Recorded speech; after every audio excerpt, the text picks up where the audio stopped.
Live. Above my head. There we are. We are live. Hello, everybody. It is Friday afternoon, and we are here with Dr. Tracey Nguyen. Thank you so much, Dr. Tracey, for being here. Thank you for having me. Thank you for asking. This is so exciting. So I do have to tell you guys a little bit about Dr. Tracey. My goodness, she has so many accomplishments. In 2015, she was accredited by the American Academy of Cosmetic Dentistry. In 2016, she was honored with Top 25 Women in Dentistry by Dental Products magazine. Also, 2016, she finished her graduate training at the prestigious, how do you say that, Coy Center? Yeah. In Seattle, Washington. She's one of the key opinion leaders in the Wellness Dentistry Network. The focus of this organization is to merge the gaps between medicine and dentistry and understand the oral systemic connection. In 2016, she developed the Sleep and Airway Group, a local interdisciplinary group of doctors of various specialties. She advocates dentistry's role in treating patients with dental malocclusions that are comorbid with airway and sleep issues. Her goal to create an awareness of the dental intervention strategies available to her peers as to her community. So very similar with what we're doing with Airway Circle. We need to get together, join forces. Yeah. In 2020, she co-founded ASAP, Airway Sleep and Pediatric Pathway. ASAP is an online mini residency for pediatric dental sleep medicine. Her social media platform brings clinicians all over the world together for a common cause. Her mission is to develop a better understanding for the complexities of the disease and bring like-minded professionals together and co-diagnose and treat. Yeah. And I'm going to ask you to talk a little bit more about ASAP at the end of this. Okay. Because I feel many of our listeners could be very interested in what you guys are doing. Guys, if you're watching us live today, #Airway. So we can see that who is in the room. If you guys are listening well to us, let us know if there's any issues with, this is so funny. I put an earbud on, but it's not on. I just realized I can hear you on my computer. It's all good. It worked. Okay, you're my ear now. But why is it so far away? All right, technical difficulties. It's working. So we're going to talk about airway management in dentistry. Not really sure where we can go with this. We like these conversations to be super laid back. Yeah. We love when you guys ask questions. So please feel free to post your questions on here. We'll have Dr. Tracey look at them and answer them for you. And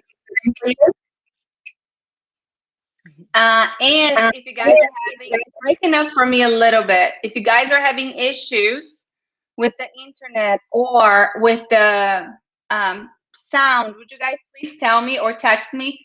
I have my phone right here and I can check to make sure if there's something we can do on our end. Let's get started. All right, well, go ahead. No, I think this is amazing what you're doing. I can't believe how often you do it. That's awesome. Yeah, that was just telling Dr. Tracey that we have 5 meetings a week right now. Tuesdays and Thursdays at 8 p.m. on Clubhouse. Sounds great. Perfect. Thank you. On Wednesdays, Dr. Martha Cortez hosts a room on Clubhouse through Airway Circle, and it's at 5:55 Eastern. These are all Eastern Standard Time times. 5:55 p.m. on Wednesdays. Her rooms are always great. And then Dr. Jasmine Elmore hosts them on Sundays at 1:30 p.m.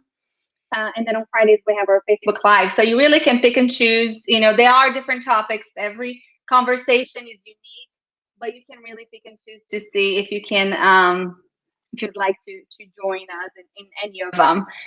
Facebook Live stay recorded. Clubhouse, we record some. We don't record all of them, but we still have not released many Clubhouse meetings, but it's coming. I tell everybody in September, whenever we have our membership, I'm going to release for the first members who sign up. But we'll talk about that later. Yeah, I'm familiar with Clubhouse, but I haven't gotten on there yet. Like I'm like, God, another social media platform that I have to. It is, but you know, it's a super exciting one. It's so different because it's kind of like a live podcast, but where members of the audience get to be part of it.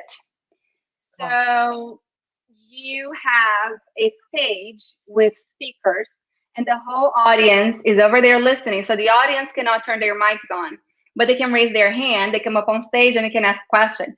All of a sudden, you're in a room with professionals from Singapore, Belgium, Japan, United States, Brazil. I mean, you know, name it. We've had this group of professionals. The other day we had dentists, IBCLCs, speech pathologists, everybody in the same room. I'm a functional therapist, physical therapist. We have so many specialties, everybody in the same room sharing. It's so beautiful. And for some reason, because it's not, it doesn't have the visual, I feel like people feel very comfortable sharing. Right. People don't have an issue, you know, and it's not really, most of them are not recorded. People just feel very comfortable talking and sharing, and all of a sudden you're in front of Dr. Tracey that you never thought you would have an opportunity to talk to, and you get to ask her a question. You get to interact. So that is why Clubhouse is kind of blown up. It's a very exciting and fun environment. But we'll get you on there. Now, you're a hygienist or an SLP? I'm a hygienist. Okay. And then for about 10 years, and for about 5 years, my functional therapist. So I just got my certification through the IAOM. That's great. Which was wonderful. And I just take courses everywhere. This is not about me, but I kind of started taking courses in universities in Brazil. I did a few courses over there for 2 years, and then I did my course here. You know, anybody in this field, you just never stop learning. And that's why we have really had so much fun with Airway Circle. We have become this really tight community that everybody knows everybody. And we have patients asking us every day, you know, oh my goodness, I need an airway dentist in Texas. Can you help me? I live this place. So then we send them to our directory. We have a free directory. Okay. So anybody in the airway industry that knows what we know, that see what we see, can join our free directory. And we're sending parents over there to just go look at the directory. There's those providers you can trust, because before you're accepted into the directory, we look, you know, to make sure that we know you and you're good to be on there. And really, we try to add everybody: chiropractors, craniosacral, osteopaths. It's been super, super cool. I mean, I just got off the phone with a pediatric dentist in my area, and so we were just trying to think about, you know, like the workflow, the triage, like where do the patients go? Like after I do the structure, where do they go? When do I do the function? When you do the tongue tie? So we're still trying to iron out all those details. You know, it's different for children, different for adults. Perfect. And that's what it's so important for us to talk to each other and to collaborate. I was just talking to a sleep physician. There was a sleep physician that joined our room one day whenever we were talking about tongue ties. And he goes, hold on. Are you guys saying that tongue ties will cure sleep apnea? And we're like, no, we're not saying that. Hold on. So, you know, I just explained to him what we were talking about, but he was very defensive. So I invited him to do a talk with us. We're going to do a whole week on sleep. So it's going to be nothing but sleep. First week of August, write that down, guys. Starting with some amazing speakers and ending with a bang, with an amazing speaker on sleep. Anyway, but well, I mean, that's important to have different people and their perspective, you know, because I think, and rightfully so, the sleep physicians are very protective of this field, you know, and this field is growing so fast, and the information is coming out so fast, and the information without literature is coming out even faster. You know, so somebody has to be there to kind of be like, this is what we're saying. We're not saying this. So rightfully so. I mean, because we get that in the dental community. At ASAP, we kind of teach, you know, the anatomy is one piece of the puzzle. And then there's, you know, there's structure, there's function, behavior. There are things that we don't have control over, which is also the gut biome, the vitamin D. So there's so many different parameters. And I think when you have people claiming, you know, cures and, you know, like, if you do this, you're going to be this, you're offend people. Yes. We just had a 2.5 hour meeting with Airway Circle right before we got on. And that's one thing that we discussed. We want to make sure that everybody that's in our team, because we have been seeing stuff being shared everywhere. Let me get this out of here so you can see my chair's not as ugly. We have seen stuff being shared on Instagram and online that it's very, very definite, very absolute statements, that should not be made. People have to be careful. We are so excited to be able to grow this industry because it is very important to raise awareness and bring all this information out there. But you cannot make absolute statements, especially when they are not in research. And even if there's in research, you got to make sure it's not biased, Yeah. Well, yeah, it's funny. We were in, because we do a lot of case reviews, case discussions, and we had someone say that, like, your tongue has to be at the roof of the mouth so you can effectively nasal breathe. I was like, I don't know if that's really true.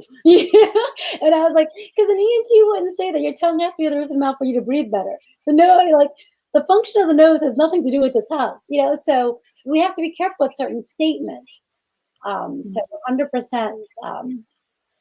think it that. is. And it's funny, the first courses that I took on this, I remember listening to this dentist and just being in awe, and everything, the way that he explained. And of course, whenever you share exactly how they said it. And it was that also very absolute statements. And then, I started thinking like, oh no, there's always two sides to every story. I need to make sure that I look deep into this before I start making the statement. So it's very important. Somebody said, I'd love to hear about your techniques for pediatric Invisalign. We'll get there. That's a great topic. And I just saw a photo and I shared it today. I think I shared it in Airway Circle. That is beautiful. Yeah. Somebody said there's mild disturbance. Hopefully it's getting better. Seems to be fine now. Okay, thank you guys. When I first got into this, I remember going over to my dentist and telling him about my functional therapy and everything. And he looked at me, he said, it's just one of those things, dentistry goes through these stages. There were the years of implants, there were the years that everything, just so big, and this is just the next thing. So why do you think airway dentistry is so popular now? And is this just something that's going to fade away eventually? I hope not.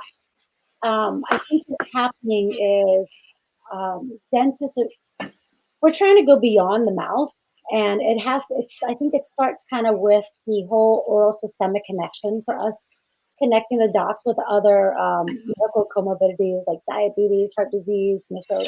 And then it just came natural that we kind of got into sleep. The difference between airway and sleep management, and because obviously sleep came before airway, but two completely different fields. Sleep is only managing you when you sleep. Airway is managing you 24/7. How does your face breathe? How do you breathe? How do you function? So I look at airway dentistry as functional dentistry. Like we think about medicine, we think about the traditional medicine and then functional medicine. I see airway dentistry as more as functional dentistry as we look at, all right, let's look at the anatomy, let's look at the structure. I think the behavioral functional component is definitely very new. The thing with dentistry is it doesn't make much sense for dentists to manage the function. Like from a financial standpoint and a business standpoint, it doesn't make sense for dentists to manage that. But I think dentists need to understand it. And I think that what's really important, and I think it's great that you're doing this, is that the people that are going to drive functional dentistry will be hygienists. I mean, they're the ones that really have to push the restorative doctors. Be like, if you want to be an all-encompassing dentist, if you want to really go beyond the teeth and actually the person's medical history, then you have to dive into that really understand that medical history. And I think many doctors, many dentists, don't really dive into that medical history. They're like, okay, your diabetes, okay, So we know this. Okay, you have high blood pressure. Mm-hmm. Okay, we know this.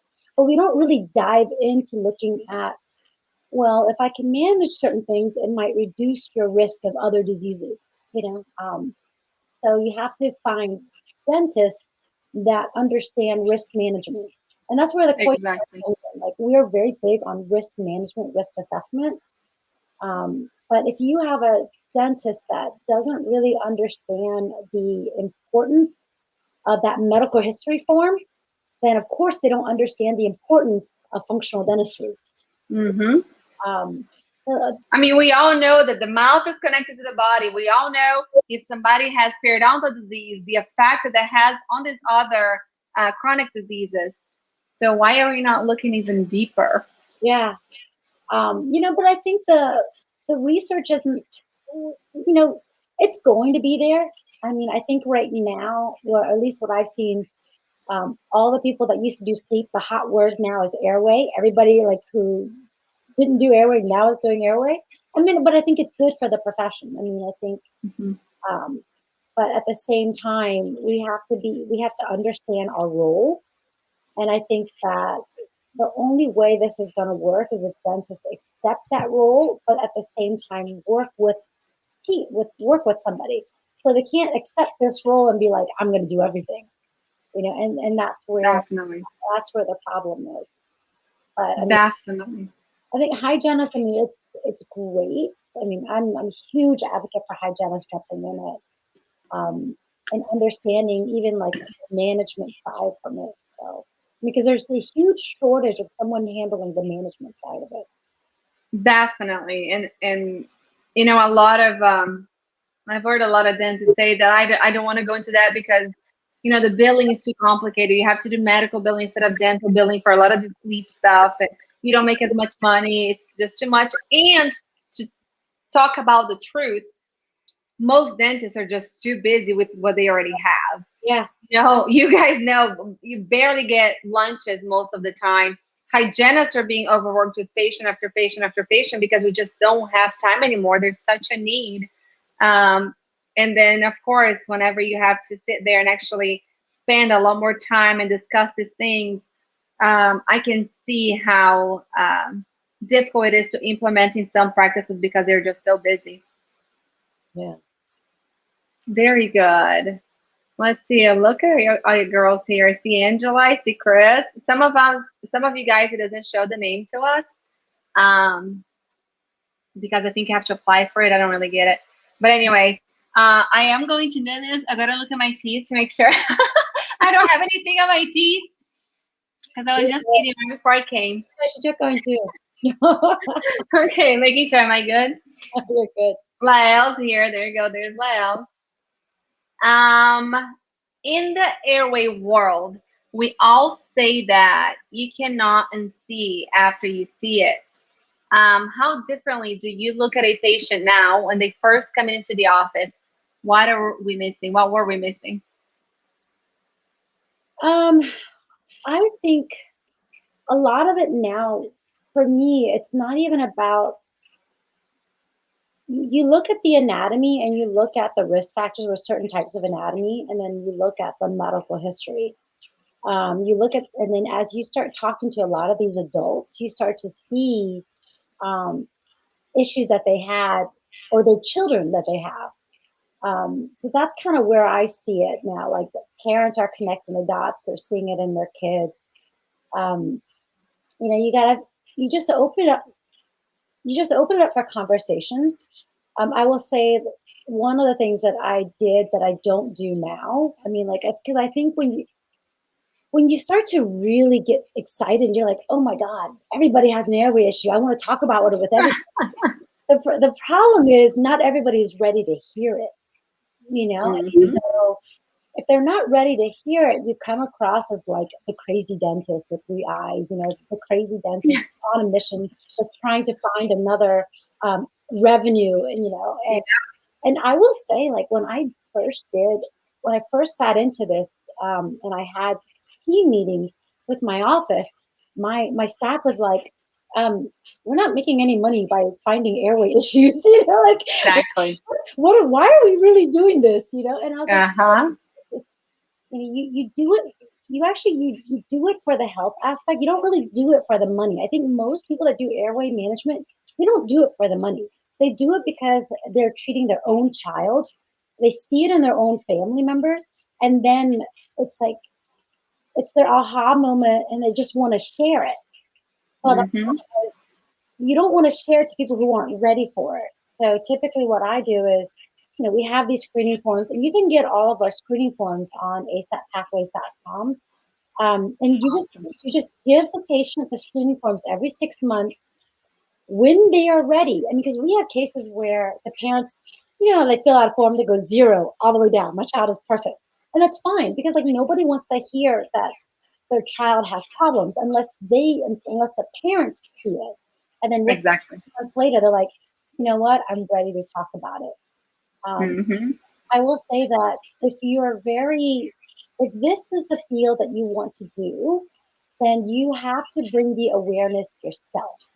And what I did was surprisingly, like when I made my social media platform public, that's pretty much why I'm here today. Because like, and it kind of became like a blog for me. Like I would just, so I do a lot of literature reviews. So I'll review a literature and then I'll just kind of like blog about it.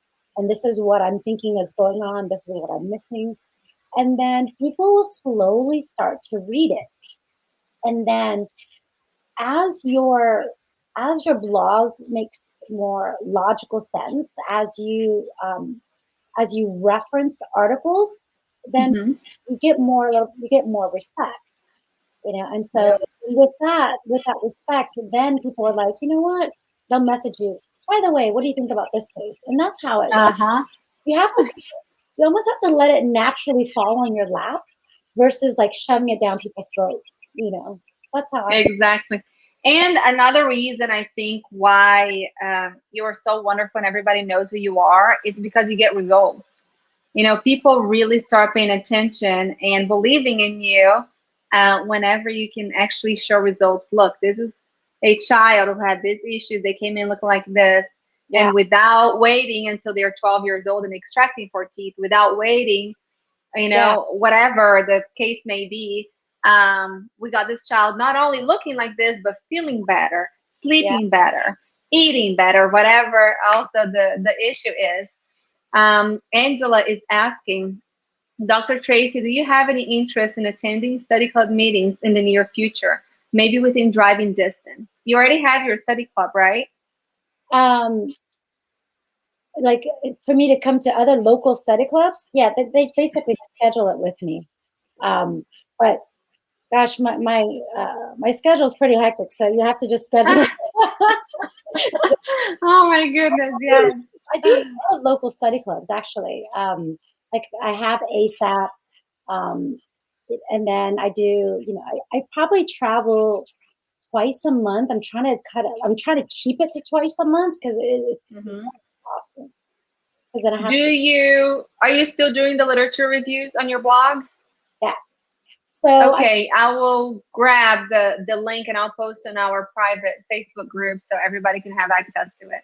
Yeah. So what I started doing is I started doing just lit reviews. So I have it. So you can just go to my page. I'll post an article and I'll post my comments. Now what I've done is I'll post an article and then I'll have a PowerPoint presentation with it so that you can see the whole thing. So it's funny because like Tracy's like, my ASAP member's like, I like this so much better. You can read it. I'm like, exactly. Yeah. So I'm trying so I try to do. Wow. So right now I'm actually doing one right now with sleep bruxism and sleep apnea. So I try to do one once a month.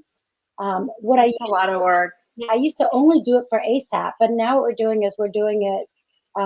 So the literature review, the actual paper, my PowerPoint, and my video is available for our ASAP members. The actual video will be available online. So, but the actual paper itself is available for our ASAP members. That is amazing. Oh my goodness. I don't know how you have time to do all that. That is incredible. Like I was saying, taking time to do literature reviews is so important as well. Lyle's knows that very well now that she's on the Myo Mastermind. Is that what's called? Yeah. Myo Mastermind program with the Breathe Institute. So they're doing a lot of literature review. Yeah, it's because like, so when I do my literature review, you do a literature review, and then at the same time, you have to grab other things that makes this literature review sense. You know, you're like, okay, this makes sense, and this is another study. This is another study. So usually the literature review can, I try to make the video like 10 minutes, but it ends up as you're talking about, it's like a good like 20 minute clip on it. But yeah. Very good. Yeah. Will you talk to us a little bit about what you're looking for? This is totally another topic, but whenever you take a CBCT, what are you looking at exactly? So it's funny you said that, because I did a exercise on ASAP, and I said, okay, guys, here's the CBCT. What do you see? We're gonna do an exercise. We're gonna what I see. Well, I'm looking for the nose. I want to see if it's deviated. I want to look at the turbinates, how much space is there.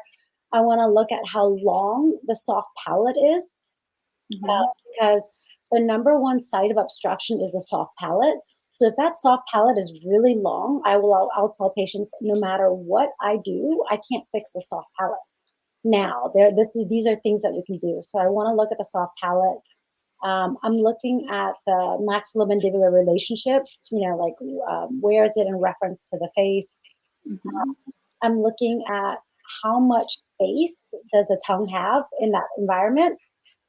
So I'm not looking at tongue posture, because you cannot diagnose posture or airway function from a CBCT.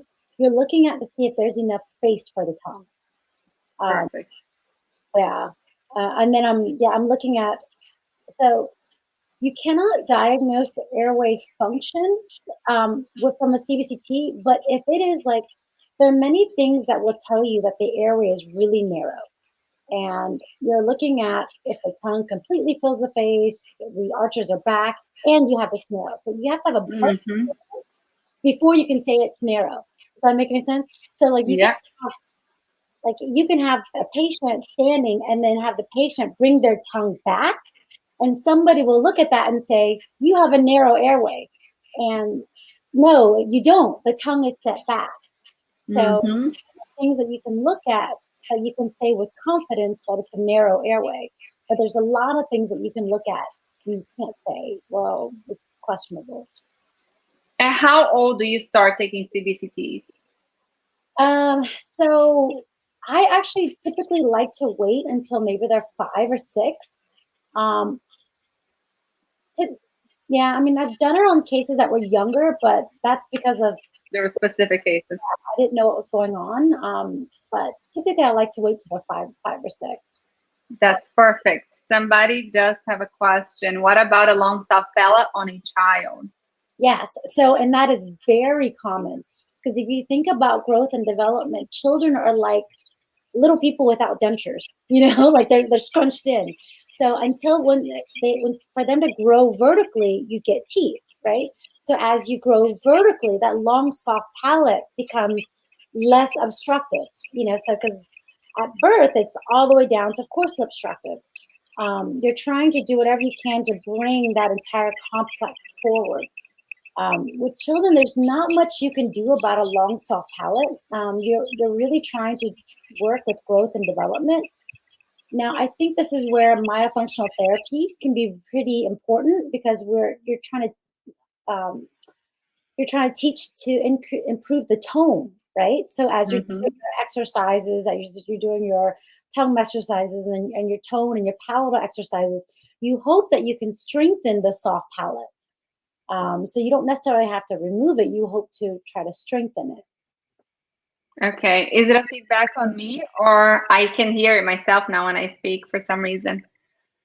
A little feedback on the sound. This platform just sucks, y'all. We had an issue last time also. There was so much feedback. I'm just going to have to look for something else to use. You like this better than Zoom? I don't know. I haven't tried Zoom yet, but I'm gonna have to try Zoom. Yeah, we just do it on Zoom. Yeah, Yeah. the reason why I picked this is because what Dr. Stephen Lin uses, and I love Dr. Stephen Lin. I just wanted to learn from him. Anyway, somebody said it's fine. Okay, perfect. We'll keep going. So when do you refer a patient to a myofunctional therapist? I it's not about when, it's just in the letter. So Mm-hmm. so basically, my letter will have, okay, you're checking off the boxes, like you need if I suspect that you have a sleep breathing disorder, it needs to be confirmed with an ENT or a sleep physician. I am not an ENT, so we need to make sure that your nose and your adenoids and everything are cleared. If there's any inflammation, the ENT is going to manage that. Um, if you're, so I do a lot of sleep testing, like, and I call it a wellness monitor because I don't want it to be confused with a sleep study. Um, Mm-hmm. so if the numbers are off the charts, I'll say, you need to also see a sleep physician. I'll also say that, you know, um, while I will manage the structural component, I don't have the time to manage the functional component. So the functional component needs to be managed by someone that understands myofunctional therapy. That could be a speech language pathologist or a hygienist. With that being said, when the function is being assessed, then they will tell me if the tongue is restricted. So um, I don't make a tongue tie restriction diagnosis. I let my myofunctional therapist do that. So I kind of go back. Very interesting. Yeah, because I used to get so many people were like showing me pictures of tongue ties. I was like, I'm really sorry. You need to go through a functional evaluation. I Uh-huh. don't have the time to do that with you. But once you have a myofunctional therapist, and then for me, I like it that way because then I know that you're being seen by somebody. So then there's no question about like, when can I take the tongue tie? It's like whenever your myofunctional therapist says you can, So uh, That is fantastic. yeah. And it kind of varies with my treatment. So if I have Mm-hmm. like a massive expander in there, I'll say, it's really going to be towards the tail end of it. Now that I'm doing Invisalign first for kids, I'm I'm so excited about that. trying that with my kids under 6. Obviously we don't have a lot of literature with kids under 6, but I feel like these kids under 6, they're so malleable. And if I can get, and I think function is actually more important in kids under 6 than the structure, because the structure is so malleable at that point. You can do almost anything. Now, when you get older, it's a lot harder. Than you have to fix a structure first. You know, Mm-hmm. I try to put the least amount of hardware on my kids under 6 and get them more involved in the functional component. Wow. Yeah. So you can, somebody asked earlier, you can go ahead and talk a little bit more about, where is it? I'm trying to find the question that somebody asked about Invisalign. I'd love to hear about your techniques for pediatric Invisalign. Yeah. So, it's very new. And I did this because I was working with an ENT, and we had a couple kids where they did not have apnea events, but they were very symptomatic. So there's not a lot of literature that says like which is the right way, with kids under 6. So, and if the arches are really nice, and if the issue is more of like an AP position, like let's say if you have really nice round arches, but no crossbite, but you have a deep bite, Mm-hmm. right? So you can put them in an expander top and bottom, but you're going to put an expander on a 4-year-old with a deep bite. Like it's just a mess. So what I'm doing now is I'm expanding them, but at the same time, I'm trying to correct the deep bite. So I'm getting like a 3-dimensional um, movement versus just Movement. reverse movement. So I've Wow. been having a lot of really good success with that, especially on these younger kids. It's tricky with the older kids, like when they're right at that set, when they're at 7. It really depends on what the signs and symptoms are. So now at 7 and up, I'll mix it up. I'll do an upper expander and a lower Invisalign. Like I'll unravel that entire arch, and then I'll know how much I need up top. But the Wow. 6, I'm doing both top and bottom with Invisalign. But I usually tell the parents, I was like, look, I'm going to be really honest with you. We don't have a lot of literature at kids under 6. This is what we're doing. This is what my experience has been. I mean, if you work with me, this is, and Mhm. I'm willing to switch gears, and I think that's really important for dentists. I mean, I think when you are like, this is all I do. All I do is ALF. All I do is expand, Mhm. and you become so one-sided in your treatment. So I usually say, like, this is what I'm going to do, and I'll test them in 6 to 8 months. If we need more, we'll get more, and we'll switch gears. We'll do something different. And usually parents are pretty receptive when I say that. I heard it the other day that you become an expert in your art when you understand the principle of what you're trying to do. The second that you really understand exactly what you're trying to achieve, you're able to then come up with your own way of doing things Mhm. because you understand what the end goal is. Uh, and that's exactly what you're doing. That is fantastic. I love that. Guys, if you like this share, if this live, share, share, share. So other people can see this. If you are watching from our Facebook page, you'll be able to share.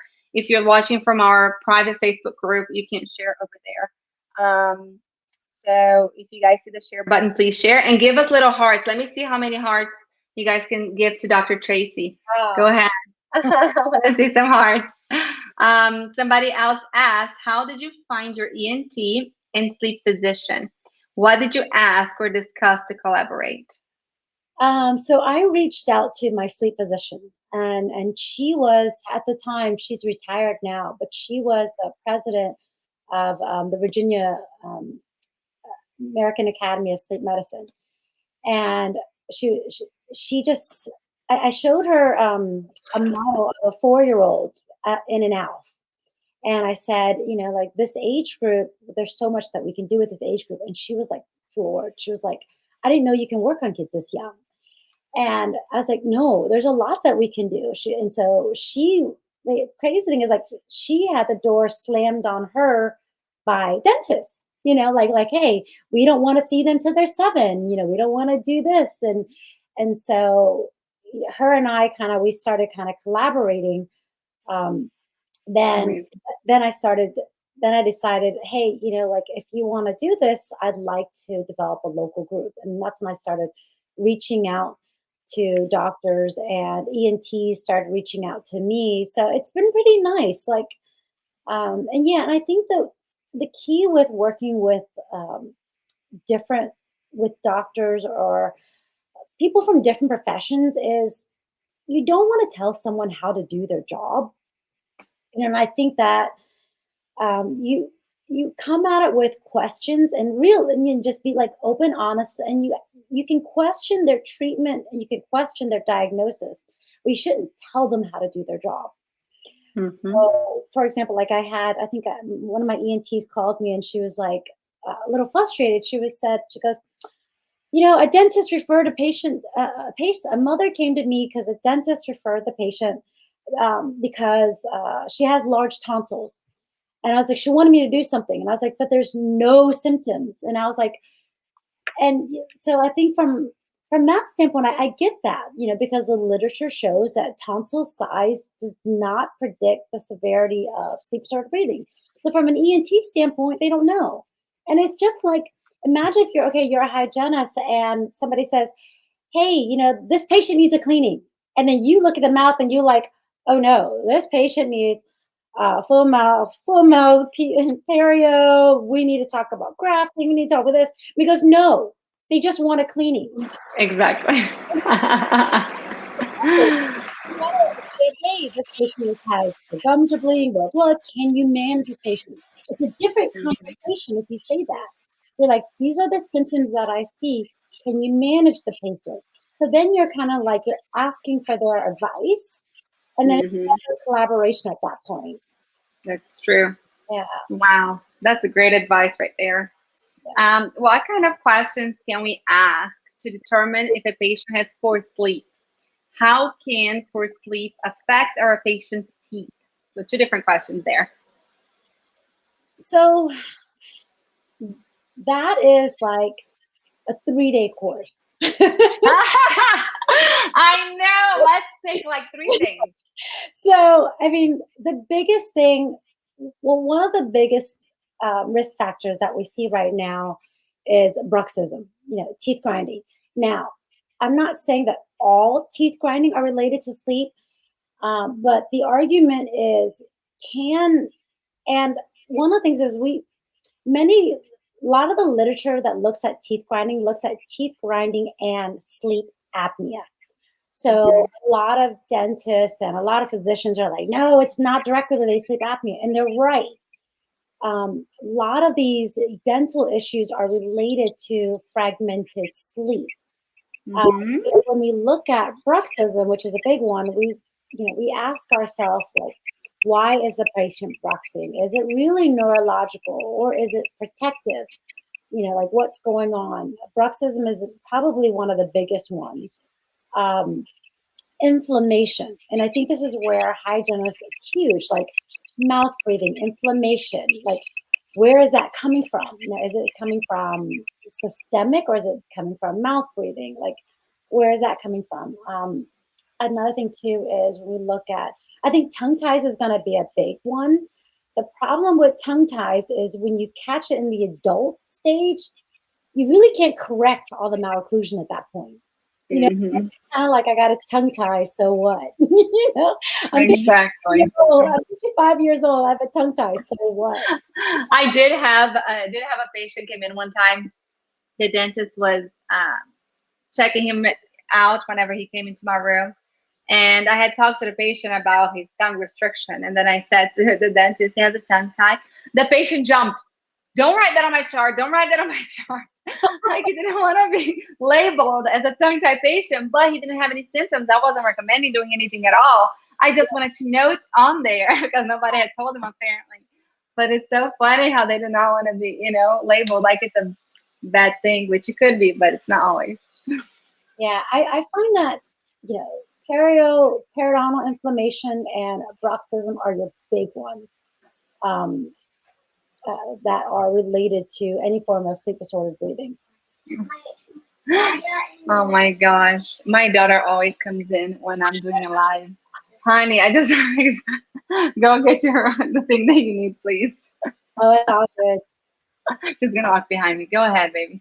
Sorry. She loves to show up right when I'm doing live.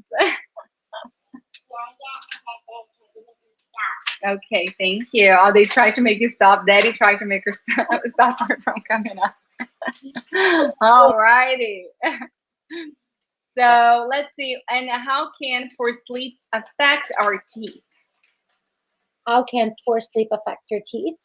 Mm-hmm. So,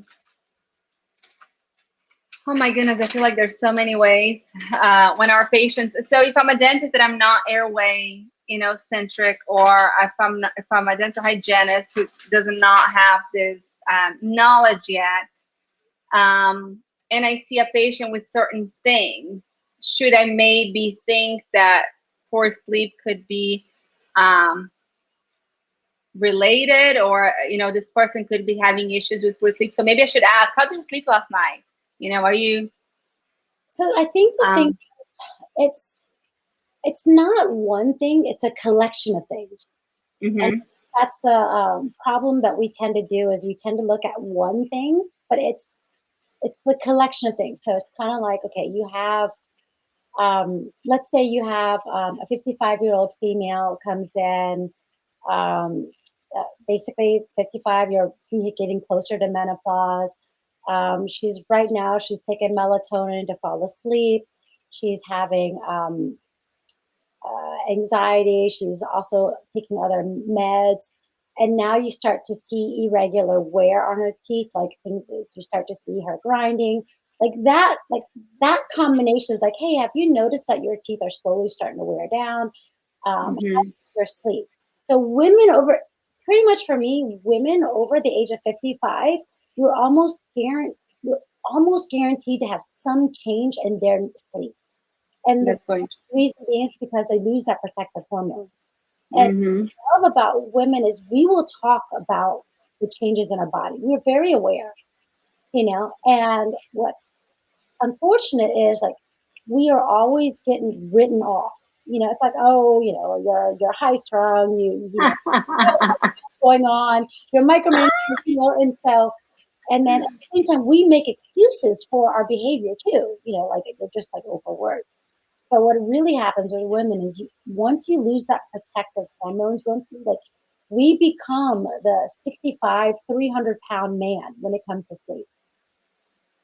So I think that's really important now with younger women, like, so for women in general, I'm looking at, again, I don't really go into their teeth per se. I get the teeth to explain the medical, if that makes any sense. Hmm. Basically, I look at the medical history, then I say, I also see this, how is your sleep? Hmm. What is happening in your mouth protecting you to sleep? That's That's true. We're always asking our patients also if they are thirsty a lot at night, if they drink a lot of water, if they have a water, next to your bed. Um, and a lot of people who sleep with their mouth open most likely don't have very good quality sleep. And then having the mouth open at night, there's so many issues that can also happen just from lack of saliva and moisture. And anyways, so um, you have to have a problem list first. mhm, So it's kind of like, if you, let's say you're hypothetically, aggravated.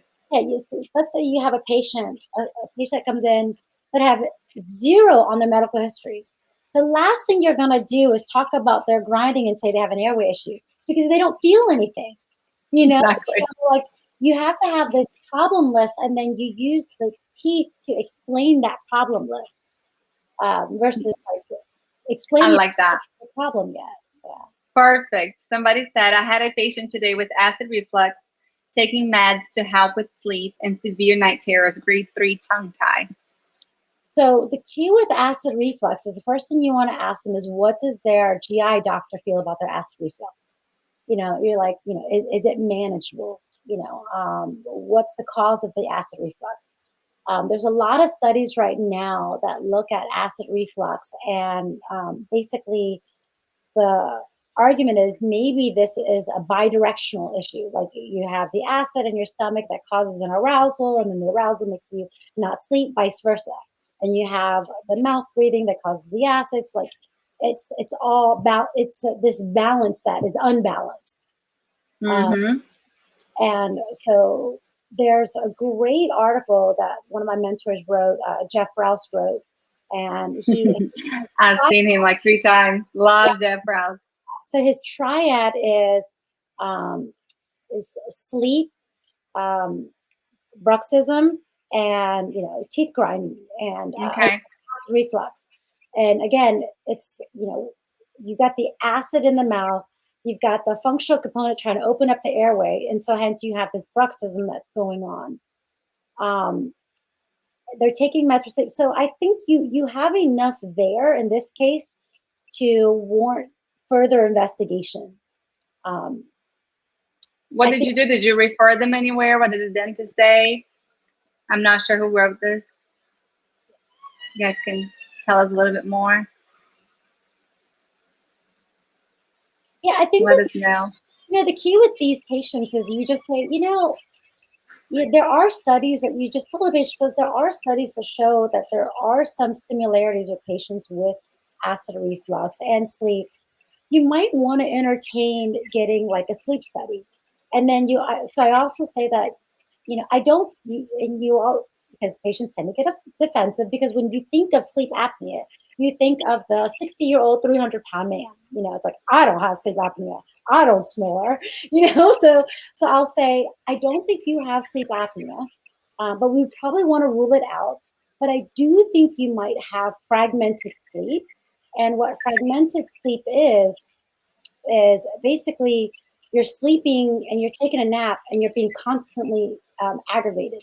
So that was like a waste of a nap, because you didn't feel great about it. Mm-hmm. What sleep fragmentation does. Um, How about severe night terrors? So there are some studies that looks at night terrors. We go into that in ASAP about like, is it directly related to obstructive sleep apnea? But it is related to different parts of the cycles in sleep. So, I mean, I've had cases where I've been able, where they've actually, the night terrors have gotten better, and even Okay. patients are dreaming better, remembering their dreams. So, um, I don't think it's directly related to obstructive sleep apnea, but I mean, there's like 50 plus sleep disorders outside of obstructive sleep apnea. And so that's Mm-hmm. the other things that we have to look at. Very good. She said, I think it's Lyle that's talking. She had one recently with a local pulmonologist and did not have apnea, but I suspect you ARS. Very good. I Yeah. think it's Lyle. And somebody else here, Sridevi said, I have a 4-year-old with AHI of 0.6. What is the best place to start? He just doesn't open his mouth for pictures or x-rays. Myo would be a good start, tide, and release. Is this 4-year-old? Okay. So my question would be, why are you treating the 4-year-old? Like right there, listening to that, there's no reason to treat this child.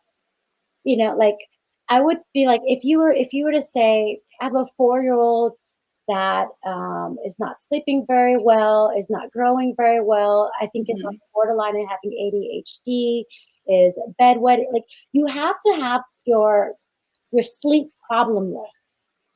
That's where the pediatric questionnaire goes is really well. So I have a 4-year-old. Like let's say you have this. I have a 4-year-old that snores ridiculously loud every day, but has an AHI of 0.6. That's still very significant, because Mhm. all AHI does is tell you how many times a child stops breathing for more than 10 seconds. The problem is the literature right now says that the apnea events do not correlate to the signs and severity of signs. So you'll have children with no apnea at all, and they'll Mhm. neurocognitive consequences. So the key with getting this child to the right people to help is, what are their neurocognitive consequences? Now, my question is she just trying to treat the mouth breathing? Then if she's just trying to treat the mouth, the open mouth posture, then sure, she can do myo if that's her diagnosis. But if she's thinking, Mhm. hey, I've been working. I think I had a patient, I had a new patient the other day. It was kind of like, I've been working on his open mouth posture for like 6 months now. And no, actually for like a couple years. Um, and he still can't keep his mouth closed. And so then I was like, okay, well, then let's look at why. And, we could Mhm. see. So you have to kind of like, what are you treating? So basically, Mhm. Very good. I couldn't, Let's see what else you guys are saying. Somebody said, Jennifer, what was the RDI of that patient? I guess to compare to the AHI. Not Lyle. I'm not sure what you're saying. Oh, Dr. John Kamisi. Hey, I didn't see the study, but requested to bring it in. I see Dr. John. Hey, Dr. John. Awesome. Let's see if I have anything else. I think I have one more question for you. We talked about clenching and grinding already. That was my next question. What causes clenching and grinding, and how do you treat this now? If most dentists still do appliances, what do you think about the grinding appliances, mouth guard and night guard? it kind of goes back to the why again. Do I make night guards? Yes, but it's really dependent on the why. Uh, Mm-hmm. you know, uh, Depending on the night guard that you make, depending on the anatomy that you put it in. So, let's say you have a patient with upper lower narrow arches, grinds their teeth like crazy, and the tongue size is twice the size of the arch. Mm-hmm. A night guard is not going to work. Like that patient is not like that patient is grinding through their teeth because their tongue doesn't fit. Period. You throw a night guard in there, he's not going to work. So it really depends Mm-hmm. on like why are you using the night guard? What type of night guard are you using? So typically, what I do is if I have a patient that is bruxing, my question would be like, look, I can make 50 different types of night guards out there. Right now, I want to figure out why are you grinding? Like, what is it? Is it really stress? Like, if it's stress, then I can make you anything, then I can Mm-hmm. make you any kind of helmet. But is it an airway problem? Do I have to? Is your lower jaw set back? So there's a lot of anatomical things you have to consider before you make a night guard. And the wrong night guard can cause obstruction. There So you go. That's somebody else's question. yeah, so you take a patient that, like I said, like for example, let's say you have somebody with narrow arches, upper and lower narrow arches. The tongue is twice the size of the arch. And on top of that, they have like this high angle, long face. Night guard's going to make them worse. There's a reason why people don't wear night guards. It's not because they hate their dentist. It's because they can't wear their night guard. Like Uh-huh. if you go to sleep and the night guard makes your sleep worse, you're going to spit it out. That is like, if you sleep on your right side and it hurts, you're going to turn to the left. The things that we Mm-hmm. do in our sleep, we do it to protect our airway. And you see that with kids a lot too. Like kids, like if they can't sleep, they'll have their neck up. They'll sleep on their stomach with their butt up. Like there are things that kids do that make them sleep better. And adults are no different. It's like, if I can't wear a night guard, if it's going to obstruct, then, I'm not going to wear it. Spit it out. Yeah. That's something. That's something for the dentist and the whole team to look at further. What else? Why does this patient spit the night guard or take? If they are taping their mouth, why do they take it out every night? Yeah. There might be something else going on there. Very, very good. I do want to tell everybody, the more you like this live, the more Facebook will deliver this to whoever follows us on Airway Circle. So like. I'm gonna start something. like. So this can be delivered to many, many people. The algorithm is not our friend most of the time, so we have to do certain things to make sure that there you go. I see people. I see Kelsey, Stacy, Debbie, Kim, Keegan, Chris, all of our regular followers. Very, very good. Thank you guys. Debbie said, thank you, doctor. He has occasional open mouth posture, breastfeeds frequently, wakes up at night, not able to get potty trained for nighttime. Um, Things are a bit better after regular osteopath visits. Wondering if I should do anything else in body work. Sister has adenoids plus mouth breathing, now on extension. Has enlarged adenoids, I'm assuming. Is this the 4-year-old? There's the 4-year-old. I would probably, so still, I think if you're concerned for the 4-year-old sleep, you should get the And child. potty training. I would get the child to see an ENT first, just to make sure, how they're doing. You can get a sleep study. It's still not enough for anyone. I still don't hear a lot of like, this child has a sleep problem. Like, you know what I'm saying? So like, the thing is, if you tell an ENT or a sleep that like, oh, there's an open mouth posture, they can be like, okay, you need more information. I think the sleep questionnaire is going to help a lot, because the sleep questionnaire talks about, like one of the automatics is snoring. Like that's an automatic. If you write down always snores very loudly, that's an automatic for an evaluation, or should be an automatic for evaluation. Wait at night for a 4-year-old, they're like, well, yeah, like how often is this? Now, one of the things is as the child gets in different, deeper layers of sleep, like REM, that's typically, if they can't manage the airway, they're going to wake up. I think that, from just by reading this, it seems like it's more of I only hear a functional I only hear a functional diagnosis. I don't hear sleep or airway yet. Yes, very good. But a visit with the ENT will be great to rule out anything else. And I wonder if the sleep study was an at-home sleep study or a lab sleep study. So right now, the standard of care for children is an in-lab sleep study. Mm. But if you look at the literature, even for the ENT guidelines, you do not have to have apnea to get treatment. And we call that obstructive sleep disorder breathing. So typically, what I do is I tell the parents these are the signs. Behavior is a big one.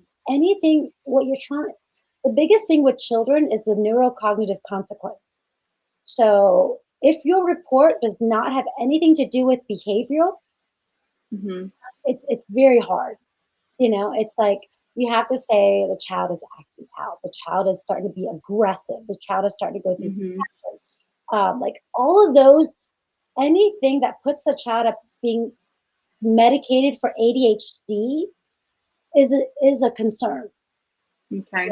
So growth and development, it's kind of like, well, the child has the open mouth posture, the child's not growing properly. That's a dentist realm. So a dentist can help you there because a dentist will be like, Mm-hmm. okay, your child's not growing properly. You need the arches developed. I can do that. But from an ENT standpoint, we want to know like what are the neurocognitive consequences?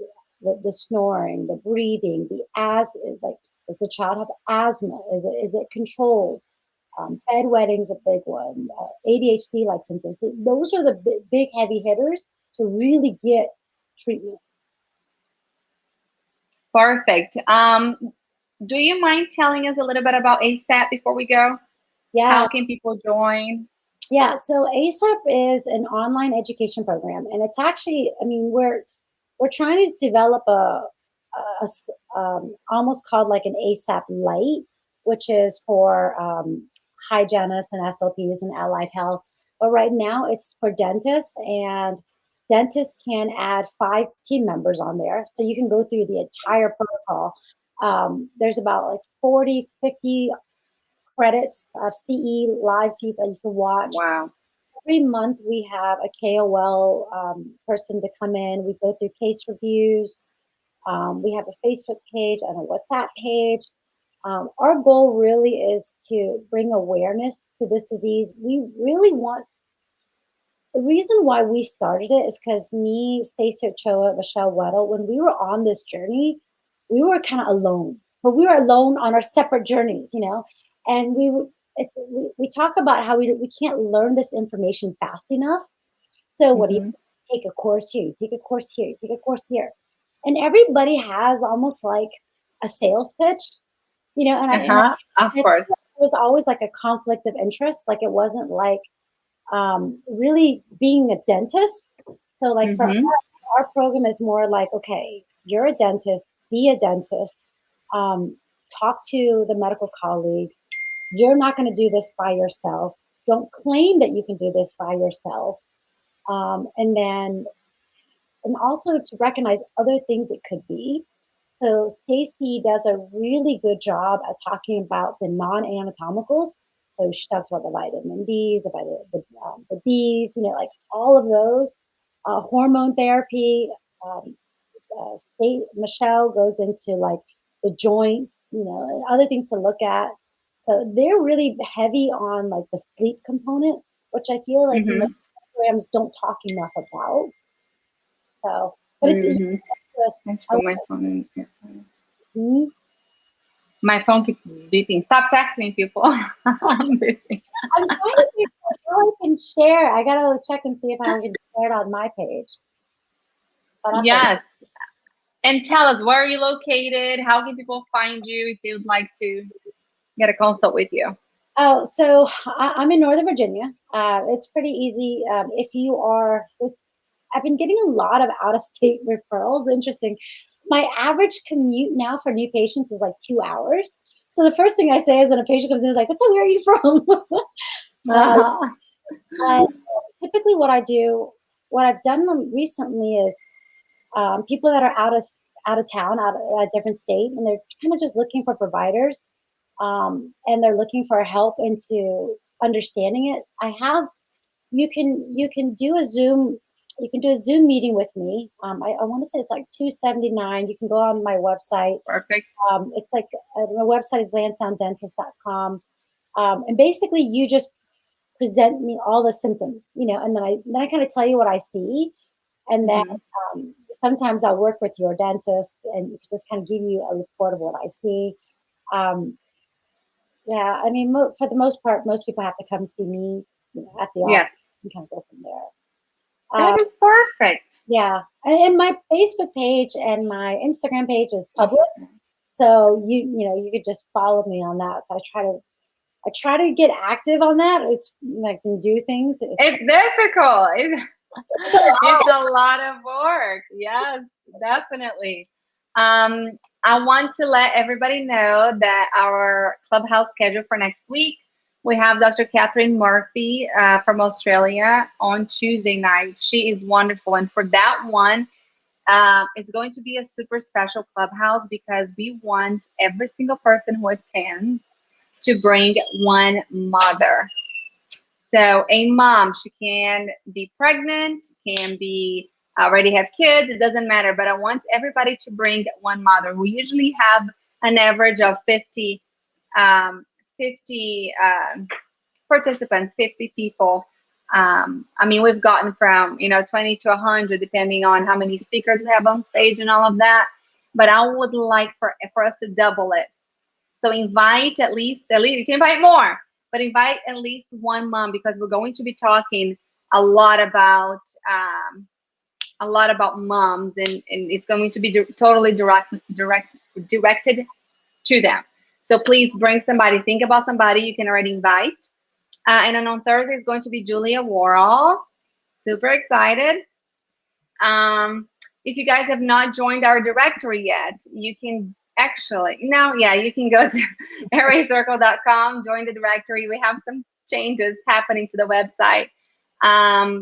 Wonderful. Justin Collins, he owns Levitate Creative. He is taking over the website. There you go. They said it. It was a secret.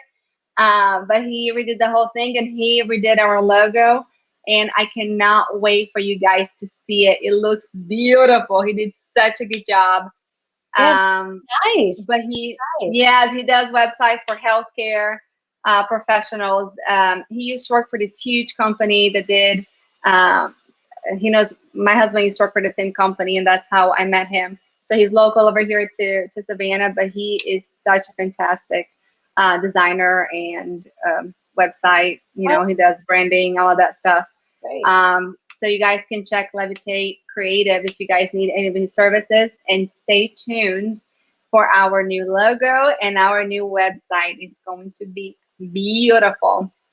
Thank you, Dr. Tracey, for being here. I really appreciate you sharing so much with us. My goodness, this is a great conversation. Like I was saying, thank you so much for being here. Dr. Tracey, you're such a pleasure to listen to. Airway Circle will definitely be reaching out to collaborate more and get your opinion about her little guy. Oh, Being yeah. on the Peloton. You Yeah, Peloton people. 300th ride tomorrow. So if you guys want to join Peloton, I'm doing it with Tunde, the interval on arms. I think, Awesome. Yes. Let us know and I'll post on Airway Circle also. Send me yeah. the link. Oh, awesome. Thank you for having me. Great. Thank you so much, everybody. Have a wonderful night. Make sure that you share this live, and we'll see you guys next week. Thank you so much.